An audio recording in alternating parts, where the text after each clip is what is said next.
key strategies to effective supplier selection for procurement people, projects people, and organizations as a whole. How do you ensure that your supplier selections is effective? So we must be able to understand one thing for sure, that effective supplier selection is crucial for ensuring quality, reliability, and the cost efficiency of our procurements. So what are some of the key strategies that we need to adopt as businesses, as procuring entities, as well as procurement professionals, to ensure effective supplier selection, as it were? So one of the things that you need to understand, number one, is a clear definition of the requirements. So in defining your requirements, what you are basically doing is you're outlining your products or services, in terms of their specifications, quality expectations, lead time, and the budget constraints as well. So you use this as a baseline or criteria for potential suppliers as well. So the other thing is you need to ensure that you perform a market research, which is a very, very important component for every procurement person. In performing the market research, what you are basically doing is identifying a broad pool of potential suppliers by leveraging industry directories, the trade shows, and other online particular platforms, for you to be able to stay, informed on the trend, on the market trends that are occurring, the emerging suppliers as well, and basically that is very, very important. Another consideration is, you can look at the request for information or request for proposals from these particular suppliers, where you use the RFIs to gather initial information on the suppliers. You can use the RFPs to solicit for detailed proposals as well. That actually allows you to make informed decisions. You can look at including, the criteria for pricing, delivery schedules, quality, and value-added services, as it were, in your request for information and as well as request for proposals. The other, which is number 4, brings me to number 4 point, is evaluating their financial stability. So in effective supplier selection, you must be able to ensure that you evaluate your suppliers' financial stability by assessing their financial health, their financial health, and ensure that they meet long-term commitments.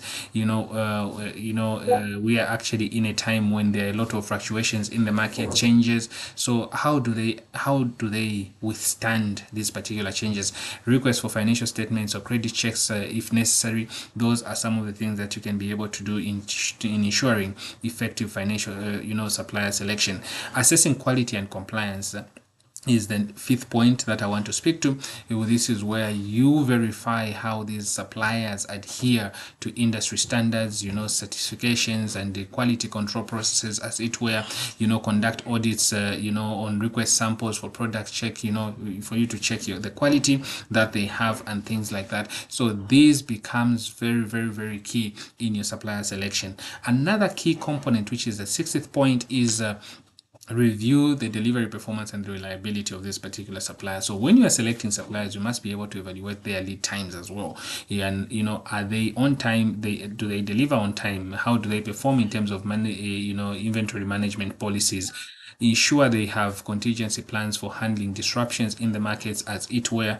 These becomes very, very key and very, very important.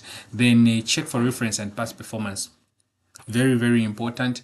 Just like when you're doing your recruitment, so the HRI is doing recruitments, they check references and all those issues. Equally, procurement people must be able to check the references of these particular suppliers and their past performance to ensure that you gather customer feedback on the supplier performance, responsiveness, and problems solving abilities of these particular suppliers. The other point, which is the 8th point, is the consideration for innovation and value adding services.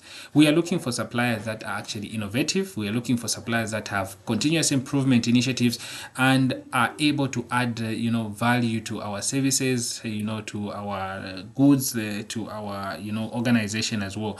So that is a very, very important consideration: innovation and value-added service as well.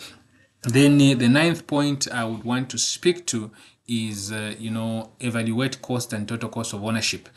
Total cost of ownership is the full cost of every procurement that you undertake with this particular supplier, so including production, delivery, installation, and maintenance, rather than just the purchase prices that you are looking at. So the total cost of ownership as you deal with these particular suppliers is very, very important. Then number 10 is negotiating contracts and establishing the service level agreements, as it were. Draft clear contracts with with service level agreement to define performance metrics, penalties, and terms of dispute resolution. Then number 11, I want to speak on what I call supply relationship management. Very, very important when you're choosing your suppliers. You need to foster a collaborative relationship by maintaining open communication, conducting regular reviews, and promoting continuous improvement. So in your selection of these particular suppliers, how easy is it going to be for you to manage the relationships? And last but not the least is what I call the risk management and mitigation strategies, or strategy. So here you are just basically identifying the potential risks, such as geopolitical factors, natural disasters, supply chain disruptions, and selection of suppliers with robust risk management practices. So this becomes very, very key in your undertaking of supplier selection, and these strategies will help you ensure that your suppliers actually align with your operational goals as an organization and contribute to the long-term business success. So this is today's broadcast, and I want to thank you for taking your time to watch. And this was your host, Richard Mumbi, and I want to encourage you to subscribe to my channel so that you can be updated on these weekly webcasts as they come. And like I've always said, please, your feedbacks and your comments are very, very important to me, because they inform and they help me actually be able to align most of these webcasts to your needs and ensure that we together meet and answer the questions that you have. Thank you so much, and enjoy your day.